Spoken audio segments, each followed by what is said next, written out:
ईडाना जी, जहाँ हर शनिवार रविवार को 10,000 से ऊपर जनता आती है, अपनी बात समाप्त करें माननीय। वहाँ पीएससी खोलने का मैं अपील कर रहा हूँ सरकार से। जैसमन और गिंगला उप तहसील है, उसको तहसील का दर्जा दिया जाए, ये मेरी मांग है। इसके अलावा सुरकनखेड़ा पीएससी 2017 में बनी, 5 साल कांग्रेस का राज चला गया, लेकिन बजट आवंटन नहीं किया गया है, उसका बजट आवंटन किया जाए। पुलिस चौकी जाडोल, सरनीवेन और बड़ावली और ये पुलिस थाना, महिला थाना सलोमर में खोला जाए, यही मेरी मांग है। धन्यवाद। जय हिंद, जय राजस्थान। श्री छोटू सिंह जी। आदरणीय सभापति महोदय, मैं आपको धन्यवाद देता हूं कि आपने मुझे परिवर्तन बजट 2024-25 पर बोलने का अवसर दिया, उसके लिए आपका बहुत बहुत धन्यवाद ज्ञापित करता हूं। माननीय परिवर्तन बजट में हमने पढ़ा सुना, उसमें सबका साथ सबका विकास पर विशेष जोर दिया गया है। इस बजट में हर क्षेत्र हर वर्ग देखने वाला बजट मिला है। मान्यवर, साथ ही किसान, बेरोजगार, युवा, आमजन के लिए, इसके साथ जो राजस्थान के अंतिम पंक्ति में बैठे हुए महान को इस बजट में बहुत सारा लाभ मिलने के लिए है। इसके साथ ही पेयजल, बिजली, कृषि के क्षेत्र में विशेषकर मेरा जिला पशुपालन है, पशुपालन के क्षेत्र में आपने इस बजट के अंदर बहुत सारी घोषणाएं की है, इसलिए आपको और आदरणीय सीएम साहब को और वित्त मंत्री को बहुत बहुत धन्यवाद देता हूं। ये बजट देश और प्रदेश के विकास के लिए वोकल फॉर लोकल को निखारने की बात कही गई है। आने वाले 5 साल में हम सभी श्रेष्ठ राजस्थान में रहकर नए राजस्थान को देखेंगे, इस प्रकार का बजट है।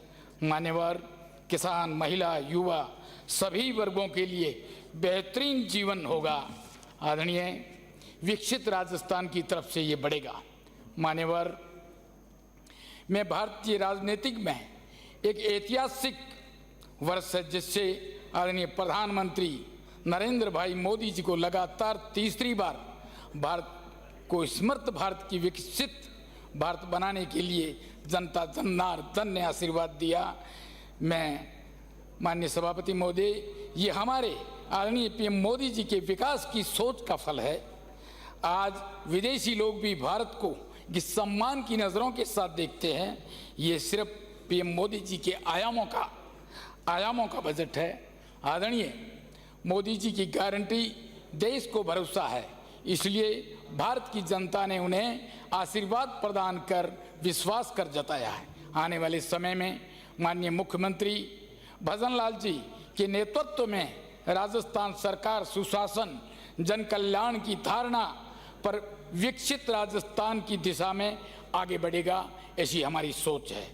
माननीय सभापति महोदय, इस वित्तीय वर्ष में प्रारंभ से ही लोकसभा चुनाव की आचार संहिता लागू होने के बाद में भी 53% से अधिक बजट की घोषणाएं तथा संकल्प पत्र की 45 बिंदुओं पर कार्रवाई पूरी की जा चुकी है। इसके लिए माननीय मुख्यमंत्री जी को और माननीय वित्त मंत्री जी को बहुत बहुत धन्यवाद देता हूं। विशेषकर देखा जाए आदरणीय एलपीजी के 450 में होना, किसान सम्मान निधि जो किसान के लिए जरूरी है उसको 6,000 से 8,000 करना, इसके साथ में विशेषकर आम जन के लिए ये था कि पेट्रोल और डीजल की कीमतें कम होगी, उस सभी दोनों ही पेट्रोल और डीजल की रेटों को कम करना। उसके साथ गेहूं की एमएसपी पर 125 रुपये का विशेष कर बोनस देना, ये बहुत बड़ा काम है। यही नहीं, साथ में पेपर लीक जैसी घटनाओं में लिप्त अपराधियों के विरुद्ध कार्रवाई करके 100 से अधिक अपराधियों को गिरफ्तार करना, ये बहुत बड़ा काम आदरणीय हमारे माननीय मुख्यमंत्री जी ने किया है।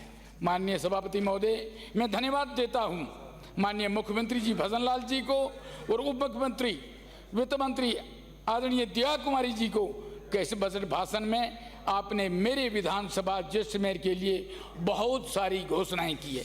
विशेषकर देखा जाए तो मेरा जिला एक सीमांत जिला है, लेकिन पर्यटक की नजर से देखी जाए, सुंदरता की नजर से देखा जाए तो मेरा शहर एक सोने जैसा गोल्डन शहर है। आदरणीय, उसके लिए आपने विशेषकर यदि देखा जाए पर्यटन के क्षेत्र में, तो हमारा एक छोटा सा गांव खाबा है जो पाले वालों की बस्ती का ब्राह्मण लोगों का था, उसके अंदर विशेषकर देखा जाए तो फोर्टिस पार्क बनवाना, ओपन डार्क म्यूजियम बनाना, इसके साथ में ही पर्यटन विकास बोर्ड का गठन करना, ये हमारे लिए पूरे प्रदेश के लिए बहुत बड़ा अच्छा कदम आपने उठाया, स्वागत योग्य है। माननीय, मैं निवेदन करना चाहता हूँ, ये हमारा क्षेत्र बहुत लंबा है। ये समझो कि किसी गांव से गांव जाना हो तो 30 और 40 किलोमीटर पे जाना पड़ता है।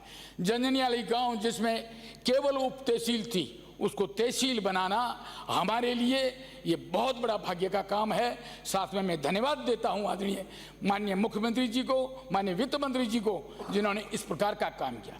यही नहीं, मेरे लिए खुशी है कि आज वो जैसलमेर नहीं है, आज वहां अपार जीरा पैदा होता है।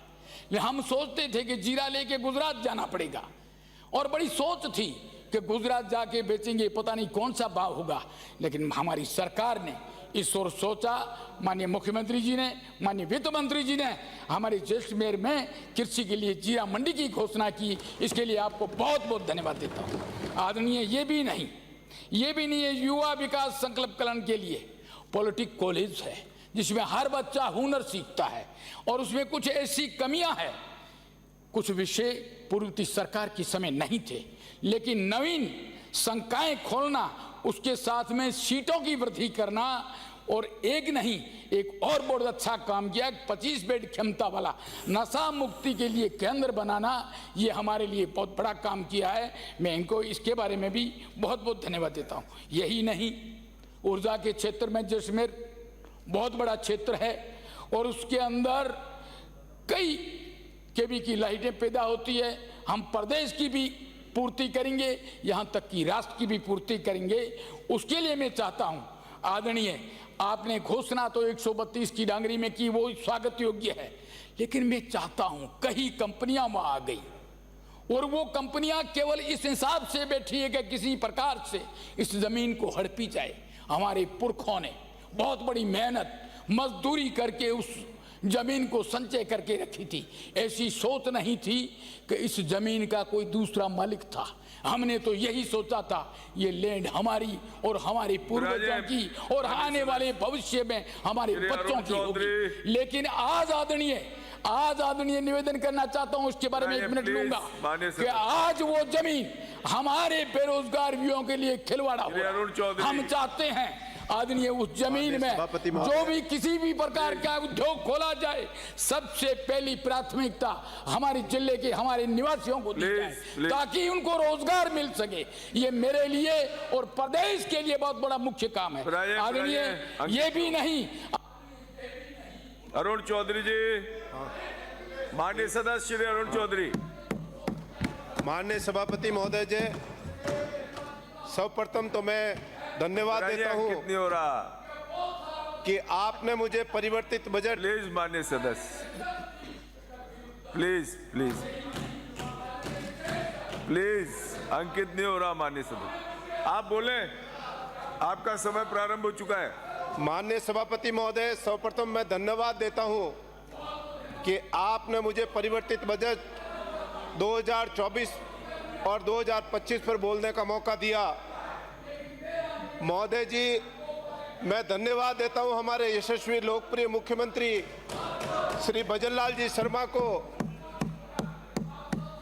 आप बोले, आप एवं हमारे उप मुख्यमंत्री दिया कुमारी जी, प्रेमचंद जी बैरवर की ट्रिपल इंजन की सरकार को, जिन्होंने राजस्थान को पुनः अग्रणी प्रदेश बनाने के लिए एक रोड मैप इस विधानसभा में रखा है।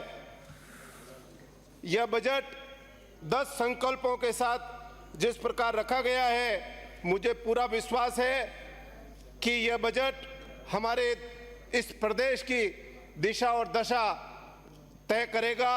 और जिस प्रकार इस बजट के अंदर शुरुआती के अंदर रचनाकार निदा फाजली की पंक्तियों को याद किया है, जिसमें सफर में धूप तो होगी, जो चल सको तो चलो, सभी है भीड़ में, तुम भी निकाल सको तो चलो। इन भावनाओं को जो लेकर के चले हैं, मुझे पूरा विश्वास है यह बजट हमारे राजस्थान प्रदेश को वापस अग्रणी प्रदेश बनाने में जरूर मददगार साबित होगा। मैं मेरे विपक्षी भाइयों से निवेदन करना चाहता हूं कि किसी भी स्कूल के अंदर जब भर्ती होते तो 3 टेस्ट, 1 अर्धवार्षिक और फाइनल परीक्षा होती है। यह बजट प्रथम परीक्षा जो होती है एक टेस्ट के बराबर है और जिसका मूल्यांकन 1 साल ये बजट पेश होने के बाद में होगा। जिस प्रकार आप अभी से चिल्लाते हो कि बिजली नहीं है, पानी नहीं है, ये गलती किसकी है? स्कूलों में अध्यापक नहीं है, ये गलती किसकी है? ये गलती सिर्फ तुम्हारी है, क्योंकि तुमने 5 साल सिर्फ होटल के अंदर राज किया और इसके कारण आज ये स्थिति पूरे प्रदेश की बनी हुई है। और पूरे प्रदेश ने जो इस गर्मी को झेला है, इस बिजली की जो मार है, उससे जो बड़ी त्रासदी के रूप में ये गर्मी सभी के लिए हुई है। मान्यवर, मैं इस बजट में मेरे विधानसभा क्षेत्र में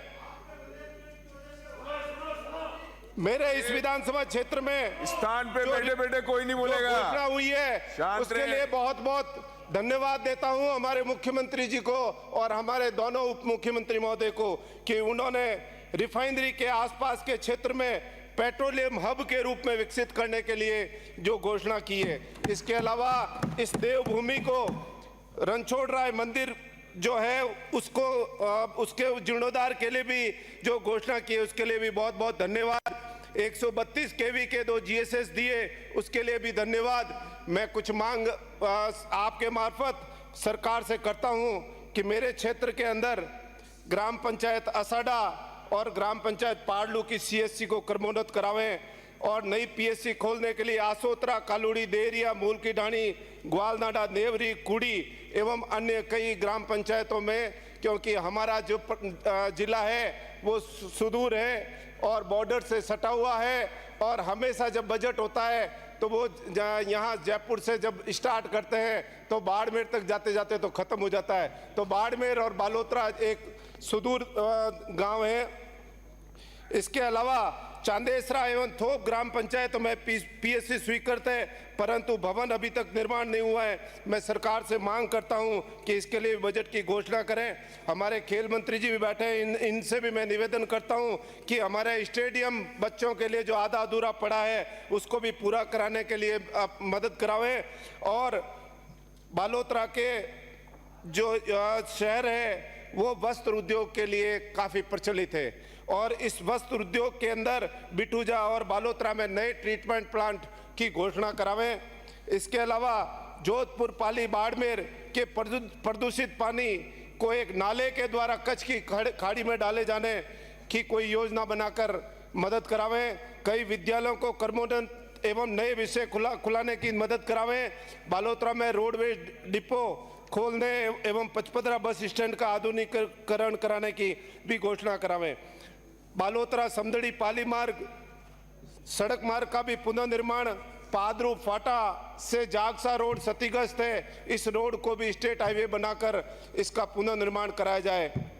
इसके अलावा भी कई रोडें हैं, रोडवा खुर्द से गंगावास, कोरना, जास्ती, आगुलाई और विपर जो है में क्षतिग्रस्त सड़कों की मरम्मत के लिए जो आपने पैसा दिया है उसके लिए बहुत बहुत धन्यवाद। यह काम अगर हमारे विपक्षी भाई लोग पहले करते तो शायद ये नौबत नहीं आती इनको उस तरफ बैठने की।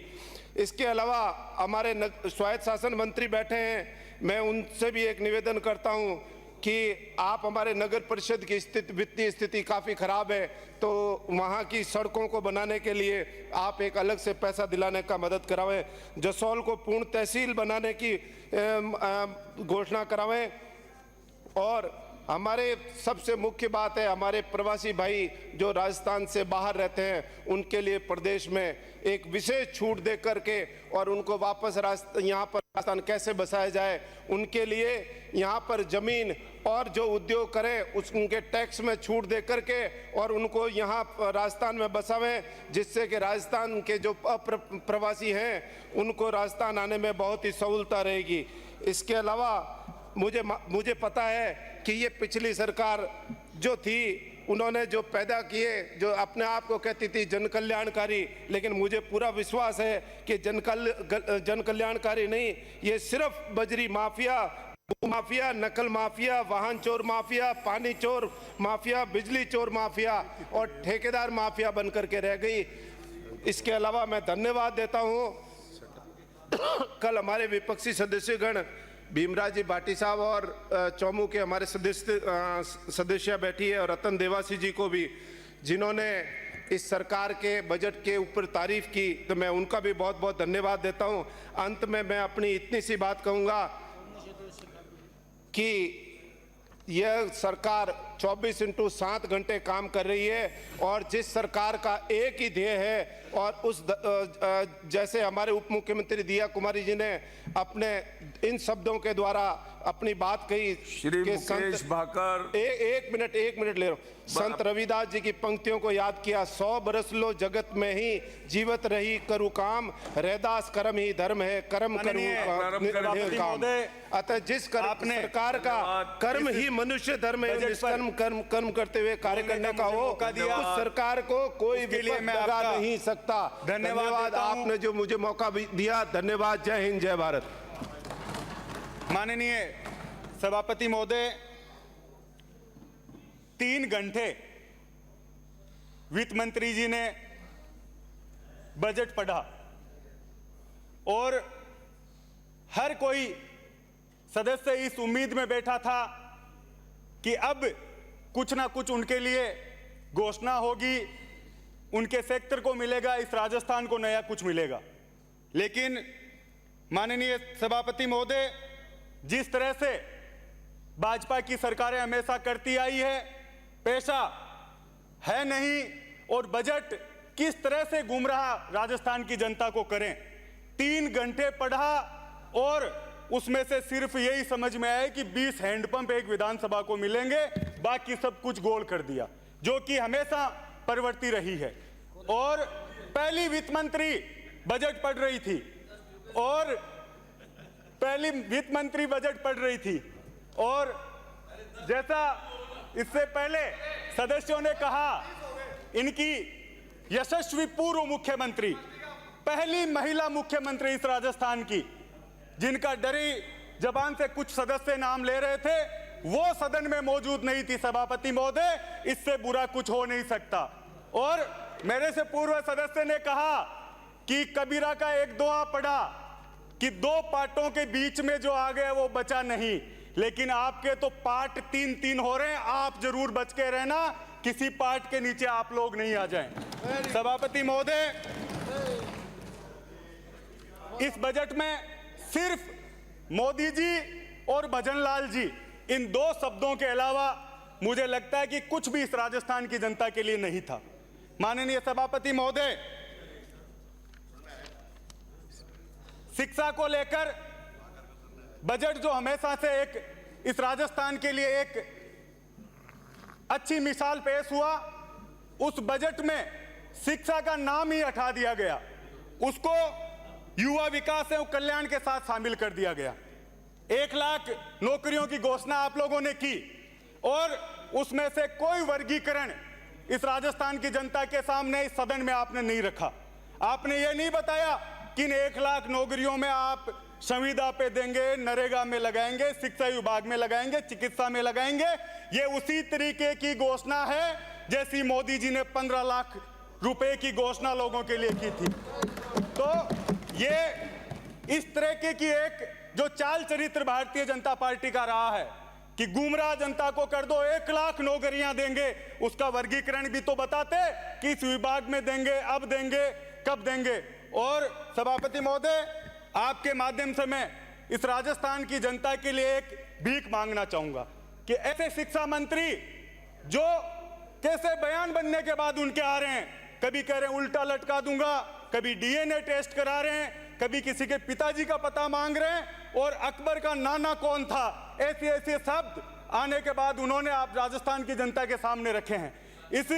राजस्थान की जनता का, इन बच्चों के भविष्य को आप सुरक्षित करें। एक अलग डिपार्टमेंट आप मदन दिलावर जी के लिए बना दें ताकि वो बयान देते रहें और आप उनका पक्ष लेते रहें। जिस तरीके से आदिवासियों के लिए उनके शब्द थे, माननीय सभापति महोदय, इससे पहले कोई भी शिक्षा मंत्री इस तरीके के बयान नहीं देखे गया। आपने आ रहा हूं और सभापति महोदय, इससे पहले बयान अभी सदस्य बोल रहे थे और मुख्यमंत्री जी ने भी कहा हमने गैंगस्टर एक्ट बना दिया, टास्क फोर्स बना दी, हमने 100 लोग गिरफ्तार कर लिए। सभापति महोदय, मछलियां पकड़ी अब तक, हम ये कह रहे हैं कि हम भी शामिल है तो गिरफ्तार करो। सिर्फ नारे और भाषणों से, जिस वजह से आप लोग सत्ता में आए हो, जो पेपर लीक के मामले में आप लोग मुद्दा बनाकर सत्ता में आए हो, आपने प्रदीप पाराशर को पकड़ा है, लेकिन उसको नौकरी पे, उस जगह ड्यूटी पे देने वाला कौन था? और मुझे पता है कि वहां तक आपकी जांच नहीं जाएगी, क्योंकि आरएलडी केंद्र में आपके साथ सत्ता में आपकी भागीदार हैं। तो सभापति महोदय, न्याय, जो वादे आप लोग करके आए हो, जो लोग नारे आप लोग देकर आए हो, उन पर भारतीय जनता पार्टी काम करे। सभापति महोदय, इस बजट को वित्त मंत्री जी और मुख्यमंत्री जी खड़े होकर राजस्थान की जनता से माफी मांगकर शुरू करते तो मैं समझता हूं कि वो न्याय इस जनता के साथ करते। 50 साल में पहली बार सभापति महोदय, जो बिजली की स्थिति रही, 20-20 घंटे गांव में कटौती और 4 घंटे भी जो बिजली आ रही थी उसमें वोल्टेज नहीं थे। तो जिस तरीके की व्यवस्था आपने दी, बिजली में आप पूर्णतया फेल। किसी सरकार के खिलाफ आंदोलन बनने में 1-2 साल लगते हैं, पहले महीने में लोग आपके खिलाफ आ गए। पानी बिजली को लेकर जो स्थिति आप लोगों की रही, वो राजस्थान की जनता ने आपको लोकसभा में उसका उत्तर दिया। जिन अभी एक सदस्य संविधान को लेकर खड़े हो रहे थे, जो लोग 400 पार का नारा देकर नया संविधान बनाना चाहते थे, सभापति महोदय, मोदी जी के नाम का संविधान बनाना चाहते थे, उन लोगों को अंबेडकर जी की याद आई। यह मैं समझता हूं कि इस जनता ने करके दिखाया।